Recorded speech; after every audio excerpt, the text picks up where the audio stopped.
Ya, selanjutnya saya akan menjelaskan tentang zakat profesi dan besaran zakatnya. Zakat profesi sendiri itu zakat gaji pegawai. Atau istilahnya zakat yang dikeluarkan karena gajinya selama setahun itu mencapai satu nisab begitu. Itu yang dinamakan zakat profesi. Dikarenakan dulu tidak ada namanya zakat profesi. Sedangkan sekarang banyak pekerjaan yang dimana pekerjaan itu seperti dosen ya, contohnya dosen itu gaji satu bulan itu 5.500.000 belum uang tunjangannya gitu. Jadi untuk setahun bisa mencapai satu nisab lebih itu untuk pekerjaan tersebut. Zakat profesi disebut dengan zakat pekerjaan gitu. Untuk besarannya sendiri untuk zakat profesi itu satu nisabnya disetarakan dengan emas atau 85 gram, yang dimana 2,5%-nya untuk zakat begitu. Untuk dalil sendiri tentang zakat profesi sesuai dengan Al-Baqarah ayat 267 yang bunyinya Bismillahirrahmanirrahim.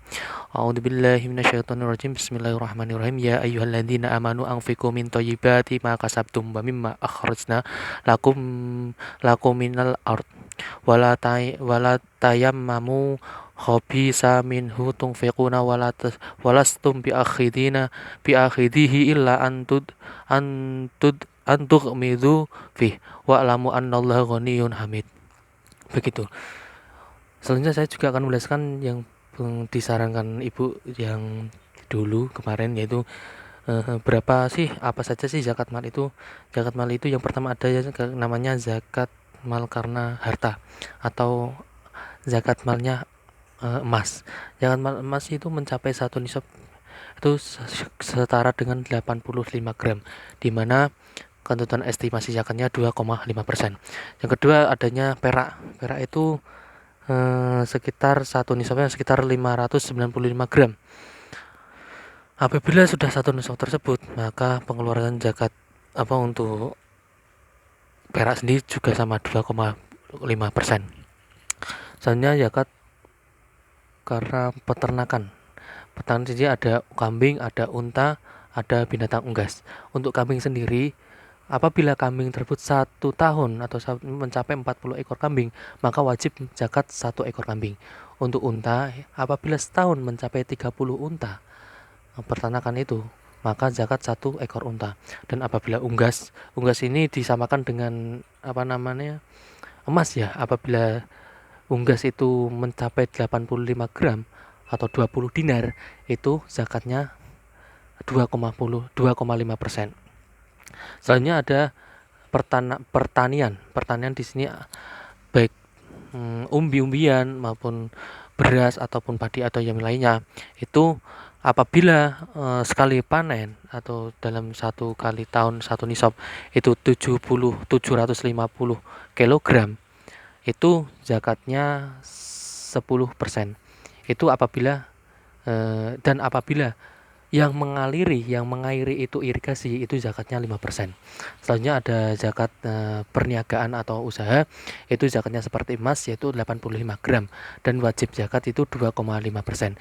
Dan terakhir ada zakat bagi barang temuan, yang dimana barang temuan itu apabila nilainya 500.000, maka zakatnya yaitu 20%.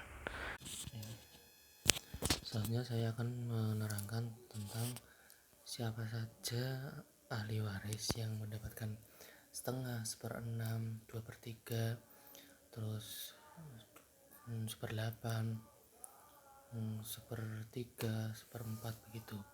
Tentu saja untuk ahli waris yang mendapatkan seperdua, yaitu kayak suami, satu orang anak perempuan, satu orang cucu perempuan, satu orang saudara perempuan sekandung, satu orang saudara perempuan seayah. Selanjutnya ada yang mendapatkan seperempat yaitu suami dan istri, dan ada yang mendapatkan 1/8 yaitu ibu. Terus ada yang mendapatkan 2/3 yaitu dua anak perempuan terus 2 anak perempuan atau lebih, 2 anak perempuan, 2 anak perempuan, dua cucu perempuan atau lebih, dua anak dua anak dua saudara perempuan sekandung, 2 saudara perempuan seayah atau lebih, begitu.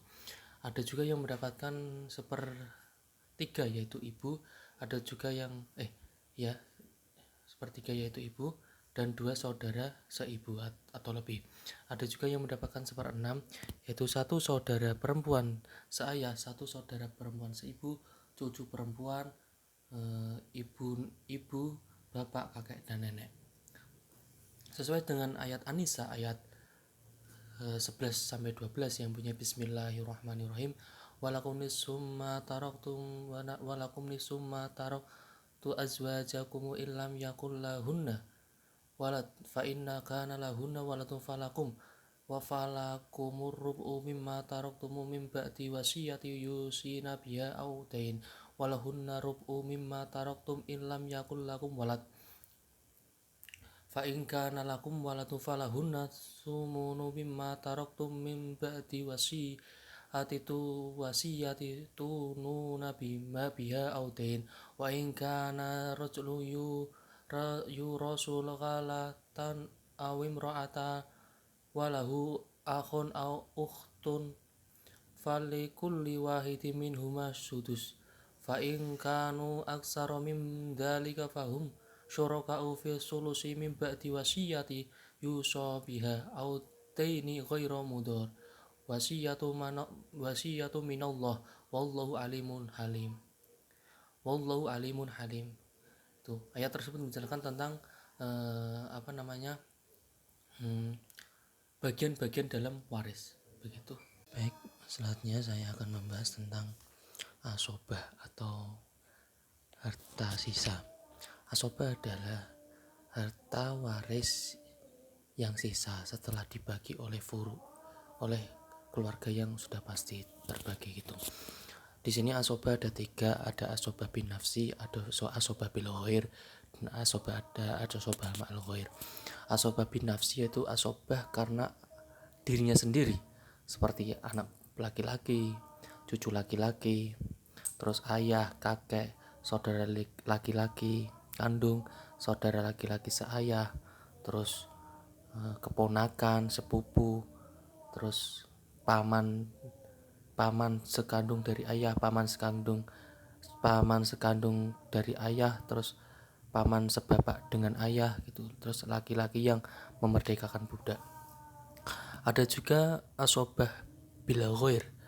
Asobah ini terjadi, ahli waris ini bisa menjadi asobah karena anak laki-laki, begitu. Karena asobah menjadi asobah karena laki-laki.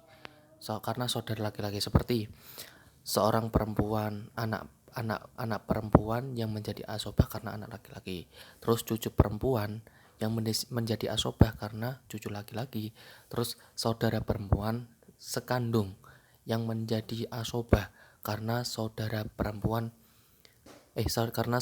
laki-laki sekandung. Terus yang keempat ada saudara perempuan seayah karena dengan saudara laki-laki seayah gitu. Yang terakhir ada asobah ma'al ghair. Asobah ma'al ghair ini saudara perempuan kandung atau seayah yang menjadi asobah, ada anak atau cucu perempuan, begitu. Itulah macam-macam asobah yaitu. Bismillahirrahmanirrahim. Selanjutnya saya akan menjelaskan sebab-sebab orang mendapatkan warisan sama sebab-sebab orang terhalang waris. Sebab-sebab orang mendapat warisan itu ada 3, karena pernikahan, karena nasab, karena wala. Karena pernikahan yang pertama yaitu karena pernikahan. Karena ikatan suatu pernikahan, maka seorang, contoh kalau si suami meninggal, maka si istri dapat waris dari si suami, begitu. Yang pertama karena ikatan pernikahan. Yang kedua karena nasab. Nasab sendiri ini ada 3. Ada nasab nasab usul mayit, furuqul mayit, sama al-khawashi. Usul mayit seperti kakek, bapak, ibu gitu. Kalau furuqul mayit seperti anak perempuan, anak laki-laki, saudara perempuan, cucu perempuan, cucu laki-laki gitu. Kayak al-khawashi seperti saudara kandung, saudara saya, saudara seibu. Yang terakhir karena atau orang yang memerdekakan budak begitu.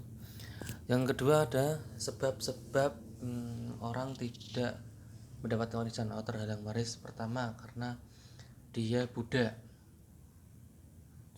jelas itu dia budak.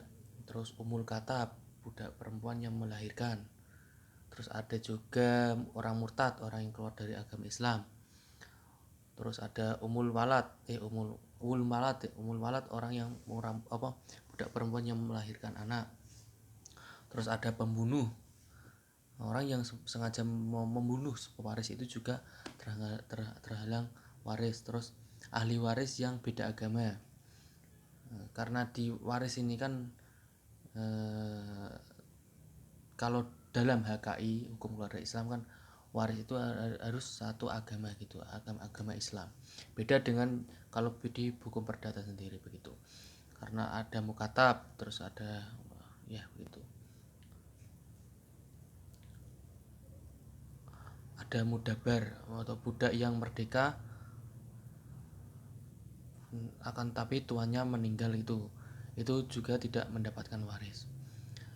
Selanjutnya saya juga akan dalam KI juga dijelaskan sebab-sebab terhalangnya waris itu. Yang pertama, apabila seseorang ahli waris itu atau siapapun ahli waris itu mencoba membunuh pewaris, itu sebab akan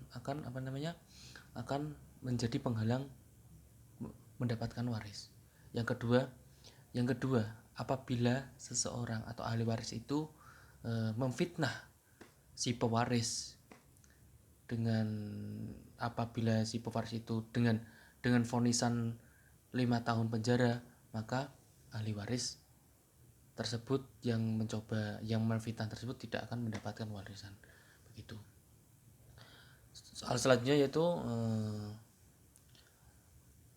ketentuan apa itu sih wasiat wajibah. Wasiat wajibah itu apa sih? Bagaimana ketentuan wasiat wajibah? Wasiat wajibah sesuai dengan kompilasi hukum Islam atau KHI itu dijelaskan bahwa yang mendapatkan wasiat wajibah itu hanya bapak angkat, orang tua angkat, yang kedua anak angkat. Dan untuk hitungan untuk mendapatkannya itu tidak lebih dari sepertiga gitu. Seperti surat Al-Baqarah ayat 180 sudah jelaskan, yaitu dengan bunyinya Bismillahirrahmanirrahim. Seperti tadi dalilnya dari wasiat wajibah itu dalam Al-Baqarah ayat 180 yang bunyinya Bismillahirrahmanirrahim. A'udzubillahi minasyaitonirrajim. Bismillahirrahmanirrahim. Kutiba alaikum idza hadara ahadukumul mautu inna taraka khaira al-wasiyatu lil walidini wal aqrabina bil ma'rufi haqqo alal muttaqin. Itu dijelaskan bahwa untuk wasiat wajibah itu yang mendapatkan yaitu orang tua angkat sama anak angkat. Akan tetapi untuk nominalnya itu tidak lebih dari sepertiga begitu. Baik, selanjutnya saya akan menjelaskan tentang wakaf menurut Undang-Undang Nomor 41 Tahun 2004 dan syarat dan hukumnya. Wakaf adalah perbuatan hukum wakif untuk memisahkan atau menyerahkan sebagian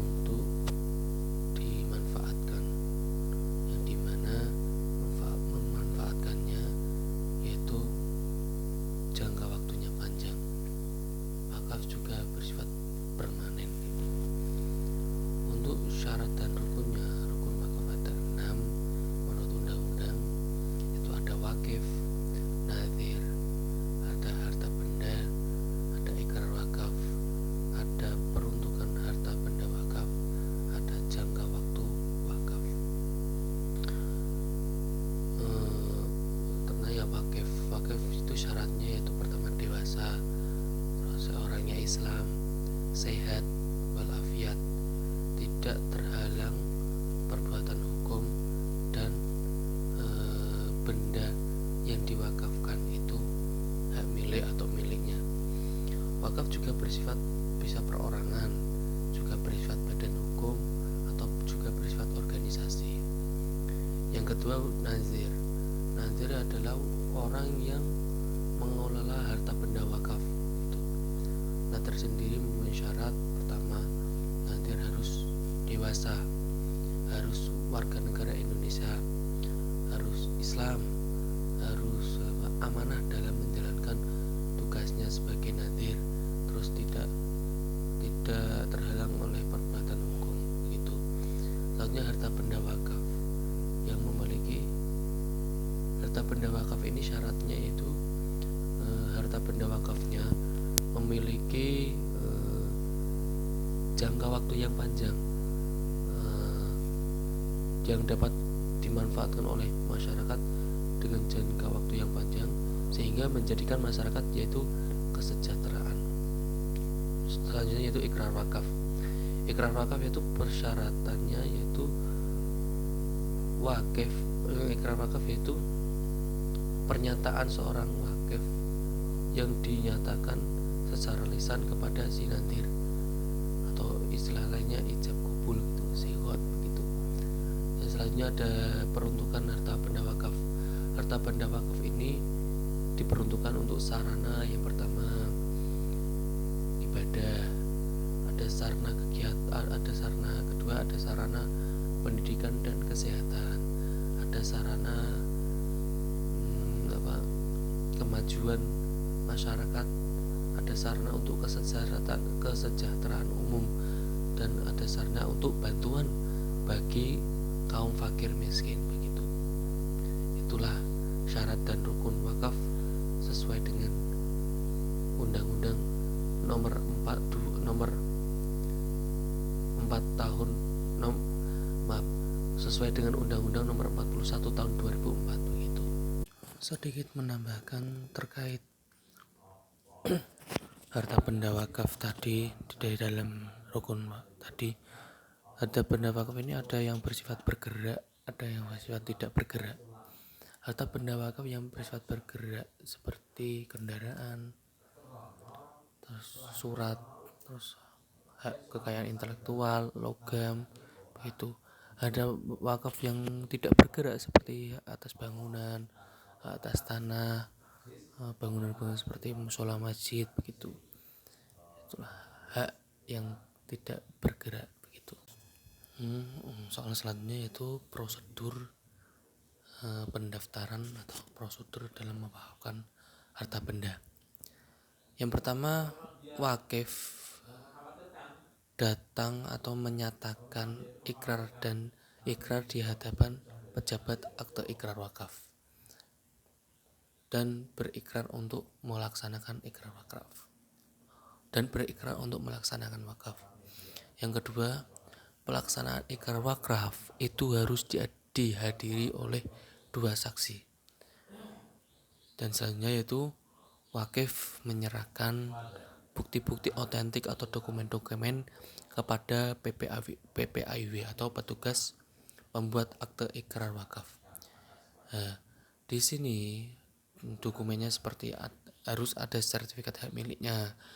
Terus apabila harta benda wakaf itu tidak bergerak, harus ada surat pernyataan dari kelurahan, dan surat atau dokumen yang diberikan kepada PPAIW itu harus lengkap, harus berupa dokumen-dokumen asli, karena ini perwakafan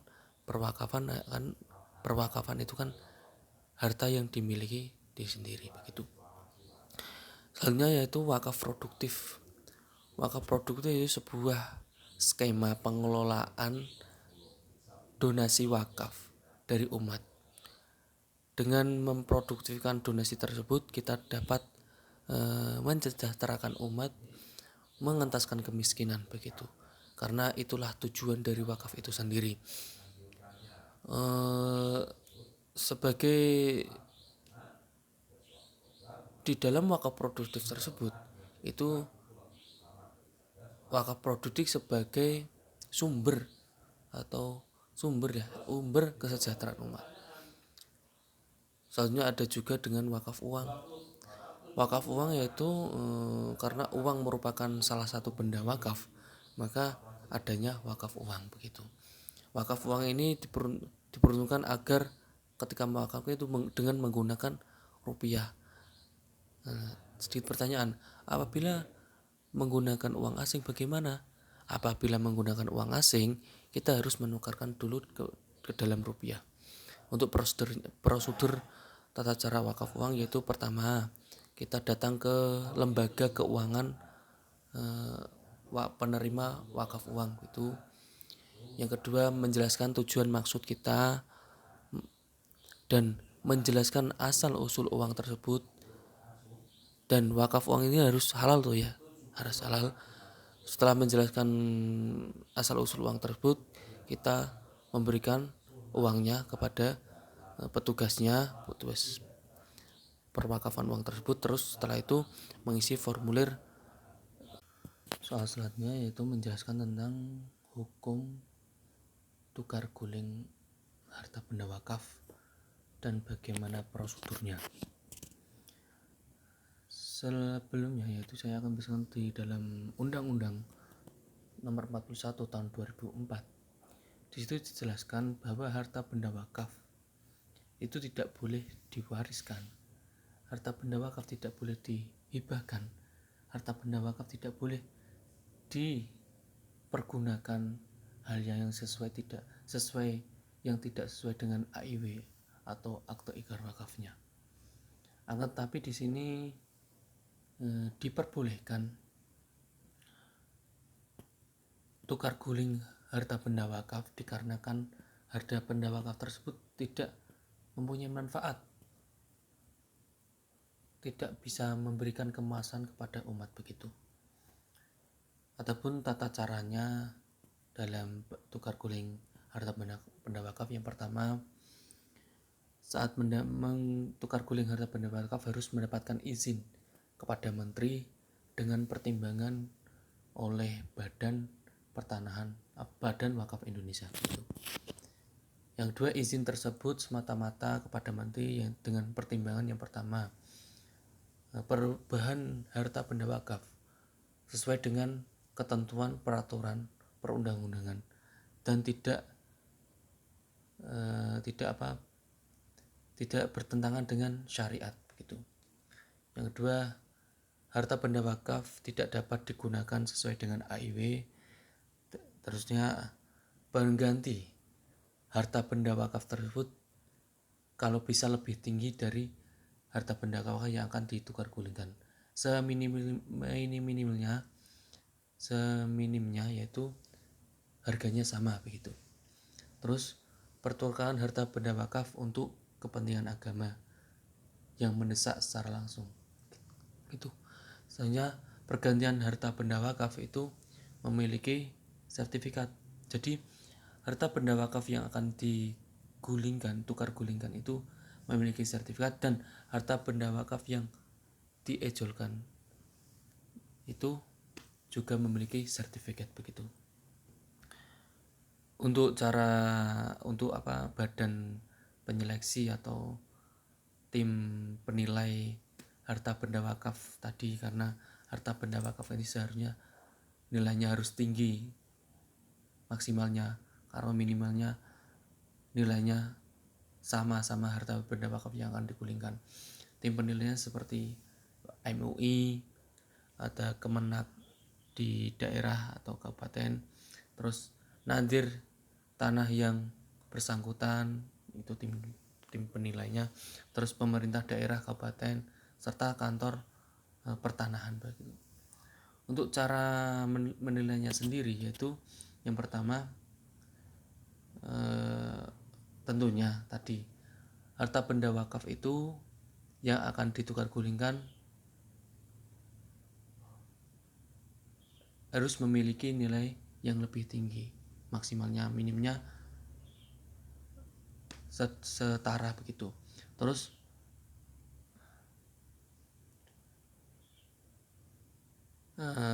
letak dari harta benda wakafnya itu strategis.